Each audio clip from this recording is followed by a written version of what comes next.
যেদিন গাছের পোকের ঔষধ দেয় তারপরের দিনই আপনি ভিটামিন দেওয়ার চেষ্টা করবেন, না হলে আপনার আবার গাছের সমস্যা হবে, গাছ বসে যাবে। আসসালামু আলাইকুম। আলহামদুলিল্লাহ, আজকে হয়েছে জানুয়ারির 18 তারিখ। তো আমাদের যে চারা আছে, যে তরমুজ গাছের চারা, সেই চারার বয়স হয়েছে আজকে আপনার 19 দিন। আপনার 31শে ডিসেম্বর আপনার এই চারা লাগানো হয়েছে। তো এই যে দেখতে পেতেছেন, এই আমাদের চারার অবস্থা আজকে আজকে 19 দিনের চারা অবস্থা এই। তো এই চারার আপনার এই যে আজকে এই বনগুলো বাঁচতে হবে, এই যে এই গুঁড়া বন, ঠিক আছে, এগুলো বাঁচতে হবে। এই দেখুন, এগুলো যদি না বাঁচতে দেয় পরে দেখা যাবে যখন এই গাছ বড় হয়ে যাবে তখন এগুলো অনেক সমস্যা হইবে।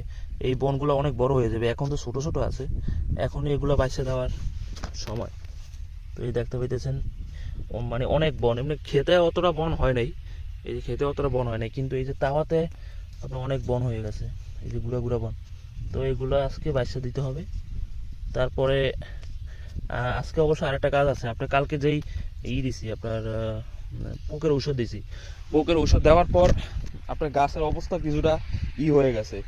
এই যে এই পাতাগুলো দেখুন, পোকের ওষুধ দেওয়ার পর গাছের পাতা আপনার কিছুটা বৈশা যায়, ঠিক আছে। সেই ক্ষেত্রে আপনার দিয়ে দিতে হয়, ভিটামিন দিয়ে দিতে হয়। তো আজকে আবার ভিটামিনও দেওয়া লাগবে। এই যে এখন আমরা করতেছি, কিছুক্ষণ পরেই আপনার ভিটামিনটা দেবো। এই বনগুলো আমাকে বাইসে দিতে হবে খুব তাড়াতাড়ি। কারণ আপনারা সবসময় একটা জিনিস খেয়াল করবেন যে আমরা যেদিন গাছের দেয়, ওই যেদিন গাছের পোকের ঔষধ দেয় তারপরের দিনই আপনি ভিটামিন দেওয়ার চেষ্টা করবেন, না হলে আপনার আবার গাছের সমস্যা হবে, গাছ বসে যাবে। কালকে আপনার 2টা দেওয়া হয়েছে পোকের ঔষধ, ঠিক আছে। তো পোকের ঔষধ দেওয়াতে আজকে আপনার গাছের অবস্থা কিছুটা আবার বসে গেছে। সাধারণত পোকের ঔষধ দেওয়ার একদিন পরে গাছের অবস্থা এরকমই হয়। সেই জন্য আজকে আমরা এই একটা ভিটামিন আছে অ্যান্টারকোল, এই অ্যান্টারকোল, এই ভিটামিনটা আজকে আমরা দিয়ে দেবো, যাতে গাছের পাতাগুলো, এটা দেওয়া লাগে স্প্রে করিয়া, যাতে গাছের পাতাগুলো নরম হয়, ঠিক আছে। ওই আপনার পোকের ঔষধ যখন দেয় তখন আপনার এই গাছের পাতা অনেক হয়ে যায়, শক্ত হয়ে যায়, মচমচে হয়ে যায়। সেই জন্য আপনার দেওয়া লাগে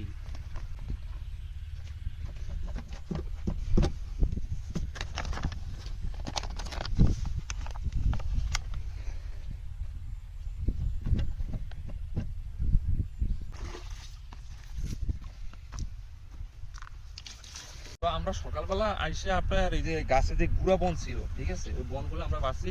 তো একটা জিনিস তারপরে লক্ষ্য করলাম, সেটা হচ্ছে আপনার কালকে যে দিছিলাম আপনার এই পোকের ওষুধ দিছিলাম, ঠিক আছে। পোকের ওষুধ দেওয়ার পর এই যে গাছগুলা কিরকমের একটু শক্ত হয়ে গেছে, এই যে গাছের পাতাগুলা আপনার কেমন হয়ে গেছে, মানে মানে শক্ত শক্ত দেখা যায়। গাছের পাতা সাধারণত নরম থাকবে, গাছের পাতা যত নরম থাকবে আপনার ততই ভালো হবে। তো সেই ক্ষেত্রে আজকে আমরা আবার কালকে যাতে আপনার পুকুর ওষুধ দিছি, তো চিন্তা করলাম আজকে আপনার ভিটামিনটা দিয়ে দিতে হবে, কারণ ভিটামিন দিলে আবার গাছের পাতাগুলো এগুলো নরম হয়ে যাবে, ঠিক আছে।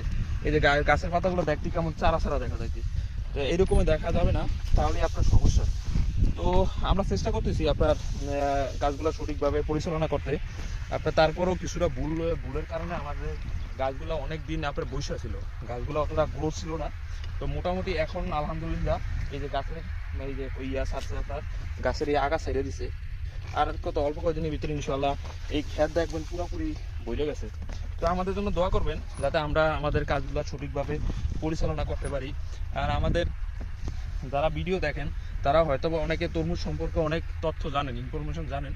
যদি দেখেন যে আমাদের কোনো কিছুতে ভুল হয় তাহলে আমাদেরকে প্লিজ একটু জানাবেন। আর আপনারা যারা তরমুজ করেন তারা যদি আমাদের সম্পর্কে কিছু জানতে চান, তরমুজ সম্পর্কে কোনো কীভাবে কী করবেন জানতে চান, তো আমাদেরকে নক দিতে পারেন। আমাদের ফেসবুক পেজ আছে এগ্রো মোমেন্ট।